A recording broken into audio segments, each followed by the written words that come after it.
A single nod from a senator can turn a teenager into merchandise. His age, accent, and eye color etched on a wax tag while strangers haggle over his future. Once the villa gates slam shut, that boy will be sculpted into something even Rome's poets feared to name. And the choice he makes when the facade fractures will upend everything you think power can do to a human soul. Stick around to see how it ends.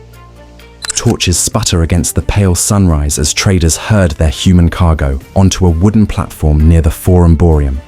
Boys are ordered to stand barefoot on cold stone, each with a waxed placard, titulus, hung around his neck listing age, origin, and a promise of perfect obedience. Wealthy patrons pace below like connoisseurs at an art auction, murmuring bids while appraising shoulders, teeth, and even the clarity of a teen's eyes. In Rome, beauty isn't admired, it's appraised. A dealer whispers prices. Greek youths fetch more because their refinement flatters a cultured senator. Tall, fair-haired captives from the Rhine command a premium for their novelty. The boy's terror is ignored. What matters is how gracefully they lift an amphora, or how submissively they lower their gaze. Each nod from a buyer feels like thunder to the children trembling above. Behind the auction block lurks an even darker machine. Specialized training schools, part finishing academy, part prison. Drill chosen boys for the concubine market, posture lessons, dance steps, and the art of decoding a master's smile. Resistance is broken early. Talent is polished only if it promises profit. These institutions exist solely to turn vulnerability into luxury merchandise. Escape is nearly impossible. Runaways who are caught are paraded back through the same square, backs scarred and faces sometimes branded, living billboards that warn others what defiance costs. The merchants know that fresh fear keeps the bidding brisk. When the auctioneer's mallet slams down, a hush falls. A new owner steps forward. A new name is assigned.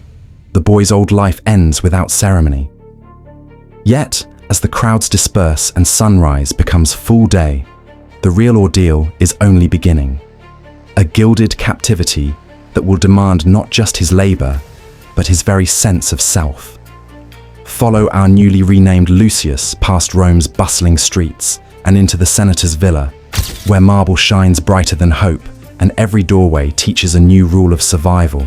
Carried through a bronze-studded gate, Lucius crosses an echoing atrium where a sunlit pool reflects ceiling frescoes of Jupiter hurling thunderbolts. Marble floors glint with a Medusa mosaic meant to ward off evil, but its glassy eyes now seem fixed on him. Incense from the household shrine masks the sweat of kitchen fires, and every footfall of sandal on stone reminds him that even silence has rules here. A major domo in vermilion trim recites expectations with drill master precision. Rise before dawn, memorize the day's menu, never meet the senator's gaze unless invited. Lucius is handed a slim wax tablet listing favored wines and forbidden questions. Any error, an overpoured cup, a stumble on the senator's daughter's name, will be logged, scored, and punished. The villa is grand, but obedience is the real currency. His sleeping quarters look luxurious, cedar chest, imported linen, a silver-rimmed mirror, yet the door has no latch on the inside, and a guard strolls the corridor at random hours. Comfort, he learns, is a leash. These gifts can be withdrawn the moment his owner's mood darkens. Training begins at once. Tutors teach him to identify Iberian garum versus Alexandrian spice blends, to recite Virgil passages that flatter visiting poets, and to glide across polished floors without stirring a ripple in his silk tunic. Music lessons are less about art than about timing, the perfect lyre chord to announce the evening's dessert. Nightfall brings the triclinium. Reclining guests debate politics while Lucius hovers, pouring Falernian wine in measured arcs. One admiring senator comments on the boy's poise, another tests it with a cruel joke. Lucius must smile at both, never revealing the knot in his stomach. At table's end he gathers whispers. Who envied whom? Who hinted at scandal? information that might preserve his standing or end it, depending on how deftly he passes it upward. The villa is a lesson in psychological whiplash.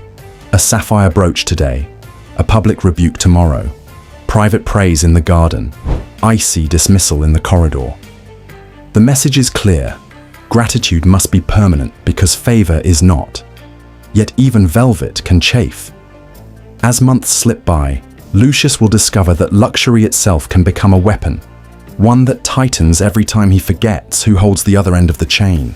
Silk brushes Lucius's shoulders each morning, chosen by a valet who weighs color against the day's guest list. A barber trims every stray hair.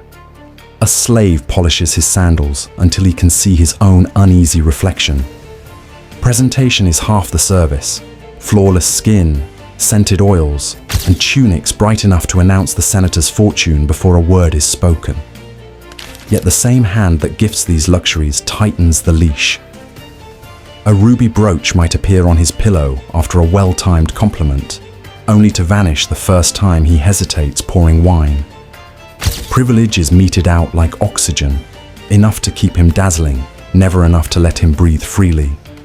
Masters make sure gratitude replaces identity by giving and snatching favors at whim. Isolation finishes what indulgence begins. Lucius is barred from real friendships, discouraged from speaking with kitchen staff, and quietly pitted against other favorites for scraps of attention. Rivalry prevents solidarity. Loneliness breeds dependency. Even education is a gilded shackle. Tutors drill him in poetry and politics, not to liberate his mind, but to sharpen his usefulness as an ornament who can flatter aristocratic egos with clever epigrams. Erudition, like his silk, belongs to the master. Jewels sparkle on his wrists, but each gem is stamped with ownership. Clothing and ornaments transform him into a mobile status symbol, admired by guests who rarely glance beyond the fabric. Inside the villa's marble halls, beauty is currency, and Lucius is the coin. All the while, his mood rises and falls on an invisible stock market, the senator's favor. Every laugh, every sigh, every movement is calibrated to avoid the sudden market crash that could cost him even the right to sleep on linen. The anxiety of living as a possession wears deeper grooves than any iron chain, but in the emperor's palace, velvet becomes a scalpel, because one ruler will prove that privilege can cut far deeper than poverty. Poppaea Sabina's fatal argument with Nero in 65 AD is the catalyst. Ancient writers disagree on what sparked it. Some blame his lateness from the circus, others her critique of his stage ambitions, but all agree on the outcome. Pregnant and unafraid to scold an emperor. She was kicked so hard, she died within hours. The horror of that moment shattered Nero's sanity. He embalmed her corpse instead of cremating it, declared her a goddess, and forced the court to keep an empty couch for her at banquets, speaking of her only in the present tense. Enter Sporus, likely 14 or 15, a freed imperial page whose refined education made him useful, but whose face made him dangerous. Multiple sources marvel at his uncanny resemblance to Poppaea, especially the shape of his eyes and jaw. To Nero, this seemed divine permission to reverse death itself. One obstacle: Sporus was male.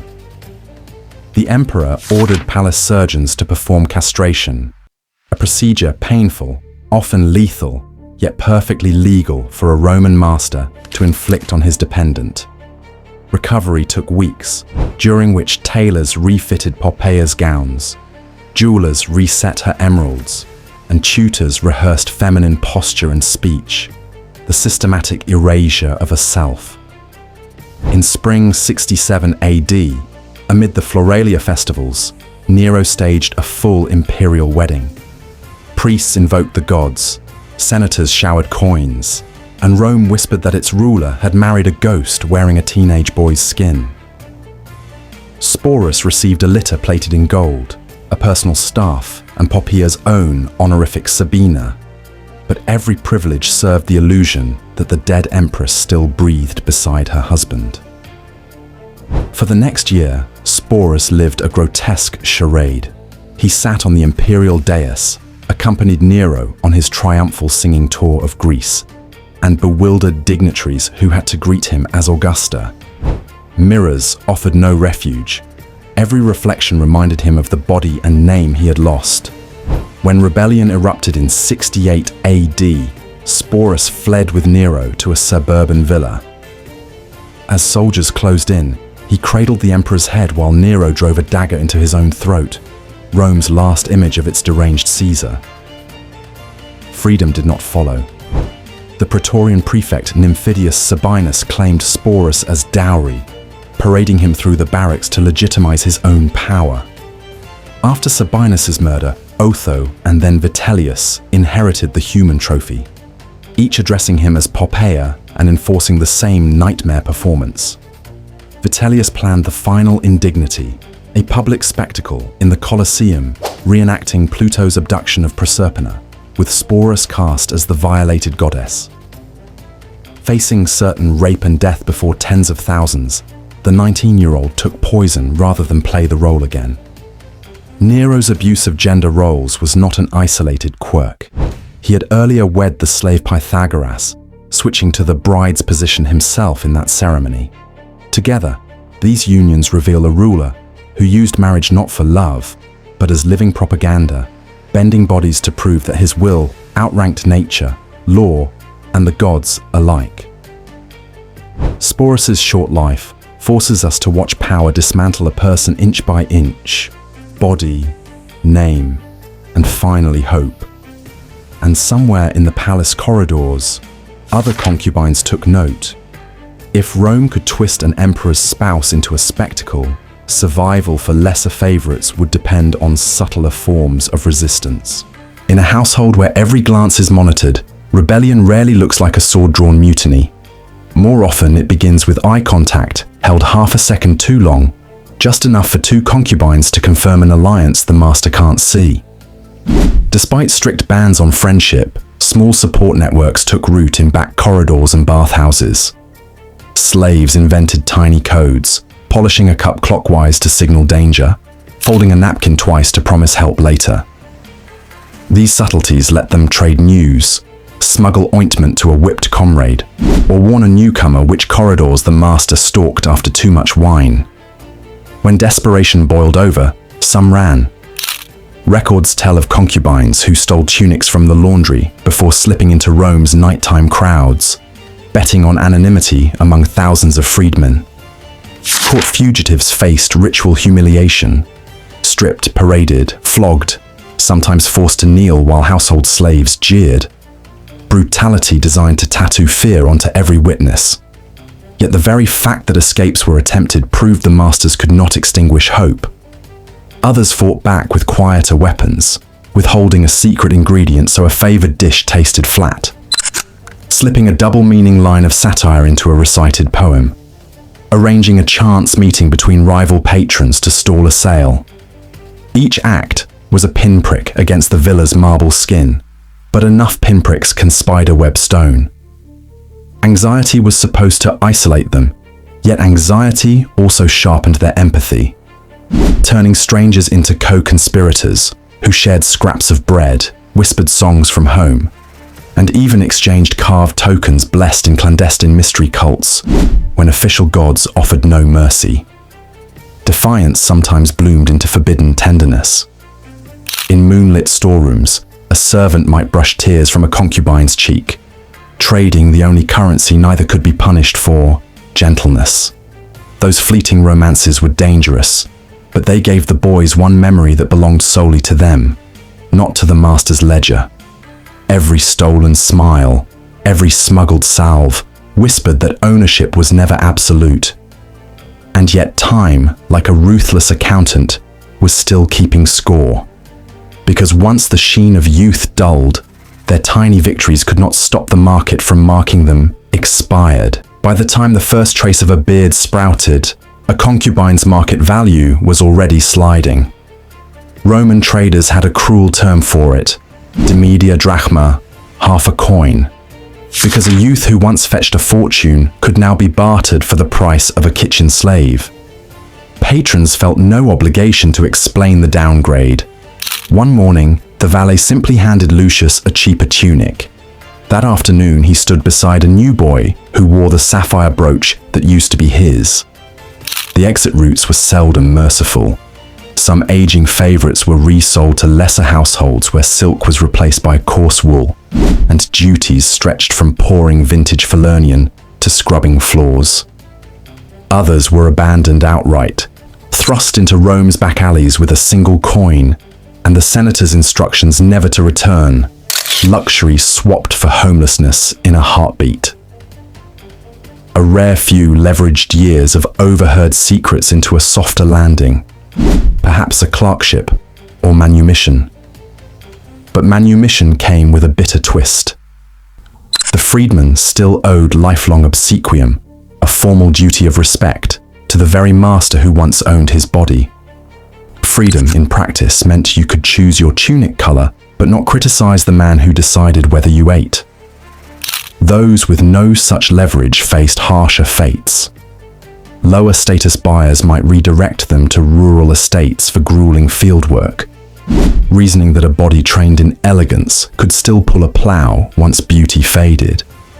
The psychological whiplash, from perfumed corridors to mud-spattered furrows, broke many spirits long before the labor broke their backs.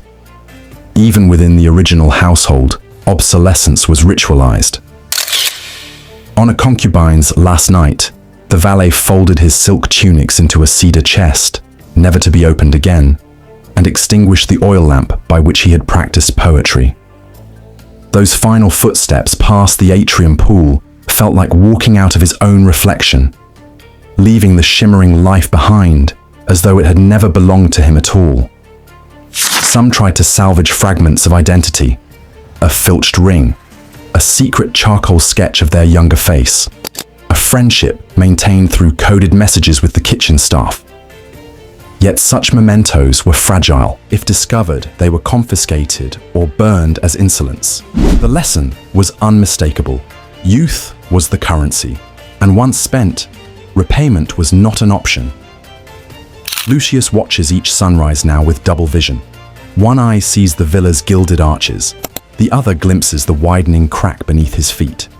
Because if Rome could discard an emperor's empress like Sporus, it will not hesitate to sweep away a nameless boy when the sheen of his skin no longer dazzles. Listen closely. The silence left behind by these vanished voices tells us more about Rome than any triumphal arch ever carved. Rome's marble arches still dazzle tourists, but if we press an ear to the stone, we can hear other voices. Boys bought, renamed, and forgotten. Their pain dismantles the postcard myth of a noble empire and forces us to confront the brutal economy that paid for Rome's fountains and festivals. These lives also expose a law of history. When power answers to no one, cruelty becomes theatre. Nero's wedding to Sporus wasn't just personal depravity. It was a public demonstration that an emperor could rewrite a human being on a whim. A lesson in how unchecked authority mutates grief into tyranny. Look closer, and the pattern feels disturbingly current. The machinery that turned adolescents into commodities, auctions, grooming schools, punish and reward cycles, echoes in modern trafficking networks, reminding us that yesterday's slave market wears today's clothing label unless someone intervenes. Remembering Lucius and Sporus, therefore, isn't morbid curiosity, it's moral maintenance. Their stories challenge the way we talk about consent, gender, and luxury, urging us to measure civilizations not by monuments, but by how they treat the powerless. Viewed through that lens, the concubine's resilience becomes a spotlight we can aim at our own blind spots, from workplace exploitation to online grooming. So as we leave Rome's shadowed corridors, carry their names with you. The moment we forget them, we make room for their story to repeat in someone else's life, perhaps closer than we think. So why tell Lucius's story? Because Rome's triumphal arches still stand. but the voices of those who held them up have almost vanished.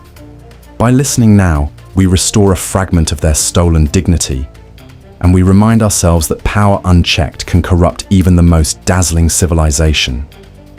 If this journey moved you, light up that like button, so YouTube's algorithm knows these forgotten lives matter.